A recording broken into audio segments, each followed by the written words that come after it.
Guerrero is actually to the level of Chiapas in terms of poverty, or even some places in Central America.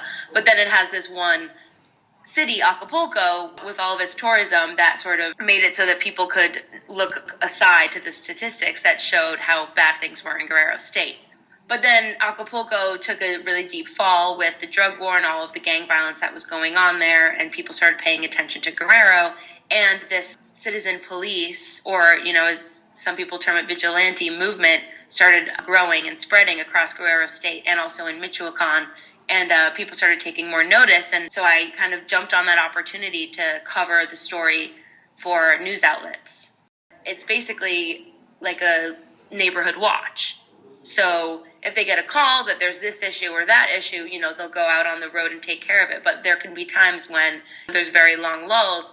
But then recently, they've been moving around nonstop. They've been doing things like, they'll arrest people who are either outsiders committing crimes or mostly resolving local disputes between different families or different farmers. There was something really interesting that happened on my most recent trip where they got a call about a kidnapping, and we followed them to the town, and I believe it was in Margelia, which is in the Costa Chica. A lot of the community police or citizen police in Guerrero work in the Montaña region, and they also work in the Costa Chica region. And it was a mother and her daughter, and they had been victims of what's kind of a growing crime throughout Mexico, which is this kidnapping express, where they do it all over the cell phone.